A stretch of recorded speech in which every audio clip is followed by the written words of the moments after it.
د عوامي نېشنل پارټۍ د سن صدر خپل خوږ او ګران مشر ښاغلي شاه سید صاحب له بلنه ورکوم چې راشي او د خپلو خیالاتو اظهار وکړي. د سن عوامي نېشنل پارټۍ صدر ښاغلي شاه سید صاحب. زموږ د عوامي نېشنل پارټۍ مرکزي صدر اسفند عبدالعلي خان صاحب، د عوامي نېشنل پارټۍ د پښتونخوا صوبې مشر ابرصیاب خټک صاحب، د متحده عرب امارات صدر او زما بذات خود کفیل عبدالنبی بانګی صاحب، او زما په وینه مینه د متحده عرب اماراتو پښتنو او نورو دیگر قومونو او پریس والو ورونو السلام علیکم. شکریہ ادا کوم چې تاسو ماته دا موقع راکړه، دا عزت مې راکړو. حقیقت دا دی چې نن شپېته کاله پس هم د پاکستان د جوړېدو شو، لیکن پښتون اوس هم لا در په در او خاورې په سر دی. د هغې ډېرې وجه د حضرت باچاخان بابا هغه قول و چې یا به یو کېږو او که نه ورکېږو. پښتون یو نه شو، موږ بدقسمته قوم یو. موږ وایي دا افغانی دی، دا کوټوال دی، دا مردانی دی او دا سواتی دی.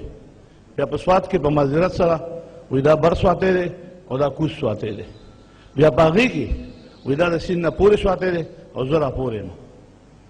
که چېرې موږ د باچاخان بابا په قول باندې عمل کړی وی نو شپېته کاله پس به هغه پښتون چې د دنیا په مخلوقونو کې خوبصورت ښکلی دی، هغه پښتون چې دینداره دی. موږ ته په کراچۍ کې د تورموسې وایي رمضان جانې او پټان جانې او مسلماني موږ ته حواله شوې ده. دغه شانته کې پښتون الله تعالی ښایسته، دینداره، بهادر، ایمانداره او مخلص پیدا کړی. د دې خوبو باوجود نن پښتون د خپل حالات ته وګوري، په کوم حالات د پښتون ژوند دی، په کوم دنیا کې ماته داسې یو ځای وښایي چې هلته پښتون نشته. ولې څه وجوهات دي؟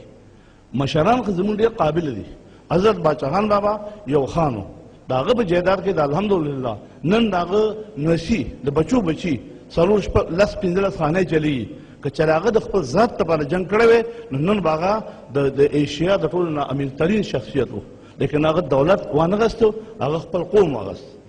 بېله خبره ده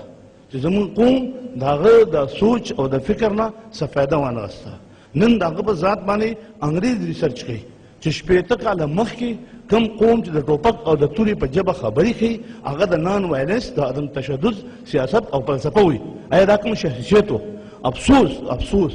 چې پښتون د دې نه هېڅ فایده وانغسته.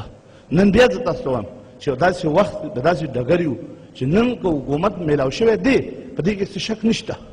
خو د دې حقیقت دا دی چې حکومت صرف مسایل میلاو شوي دي او هغه مسایل کوم شپېته کاله چې کوم په دې ملک ظلم او بربریت او رشوت او کرپشن شوی او د ملک حالت یې خراب کړی. موږ ته چې کوم ملک یا کومه صوبه کوم مسایل میلاویږي د هغې مسایلو د ټولو حل واحد یو دی چې موږ د باچاخان بابا د سوچ لاندې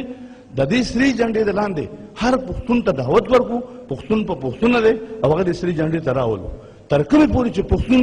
د دې سرې جنډې د لاندې یو شوی نه وي او د خپل تره زوی ماف کړی نه وي، د خپل تره زوی رور نه ګڼلی او موږ خپل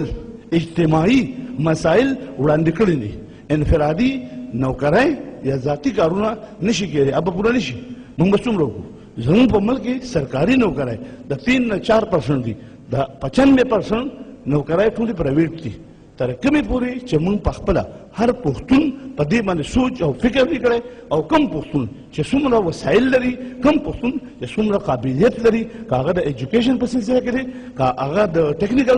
په صورت کې دی، او که هغه یو بل هنر دی، په کار دی چې هغه موږ خپل بل رول ته کنورټ کړو. او کم سے کم زما نن ستاسو د توسط باندې د یوې خبرې ریکویسټ دی، چونکې مسلې ډېرې زیاتې دي، خو موږ د باچاخان بابا د ایجوکیشن فاونډیشن نه لاندې او د باچاخان ویلفیر ټرسټ نه لاندې موږ هلته کې څه کار کول غواړو او غواړو ده چې دا 21مه صدي ده او د تعلیم رڼا ده. تر کومې پورې چې د پښتون بچي تعلیم نه حاصل کړی نو د دې نه بغیر کامیابي نشي کېدی. را روان وخت کې چې کومې مشینرۍ د نن نه په 1992 نه 95 کې جوړې شوې وروستو ټولې الکترانیک دي، لیکن نن په 2008 کې چې کومه مشینري جوړېږي که هغه هیوي مشینري ده هغه کرین دی کاپریټر دی هغه بغیر د تعلیم نه ته نشي چلولی لہذا د پښتون دپاره دا یو سوچ او د فکر مقام دی په کار دا دی چې موږ کم سے کم د خپلې کمایۍ کې د خیرات د زکات یا چې څه سلسله وي چې د خپل بچي نه علاوه خپل بچي دغه موږ هر سړی ځان وژنو خو کم سے کم د خپل ګاونډي د رشته دار د یو بچي چې د هغه وسایل دي چې یو سړی یو پښتون ولګي او هغه د یو بچي په بل باندې تعلیم وکړي نو زه امید او هیله لرم چې د دې مشکلاتو نه بوځو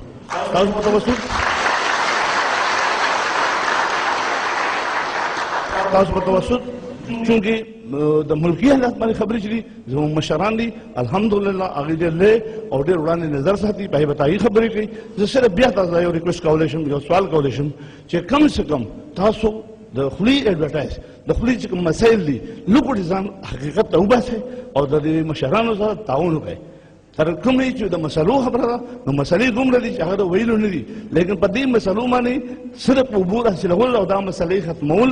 واحد لار دا ده چې موږ خپل مشرانو ته تعاون وکړو او هر سړی قرباني ورکړو که چېرې قوم اتفاق وکړو اتحاد وکړو ستاسو په اتفاق ستاسو په یووالي ستاسو په اتحاد باندې دا ټولې مسلې حل کېدی شي خو که چېرې قوم صرف د دې لپاره ناست دي چې ما ته څه میلاو شو او صرف دې دا انتظار کوي چې زه به د دې تربور د خرابي خبر کله راځي نو دغې باندې ملک ترقي قوم نشي کولی هر یو قوم نه ایټم بم ملک بچ کولی شي که ایټم بم ملک بچ کولی شي نو رشیا به نه روانې ده هغې په څونه ایټم بم راکړي ملک چې بچ کېږي هغه خوشحال قوم او د خوشحاله قوم لپاره د تعلیم اشد ضرورت دی لہذا زه خپل زیاتې نور ټایم چې دی ما خپل بس وکړو نو مشر ته پرېږدم ډېره ډېره مهرباني خوشحاله اوسئ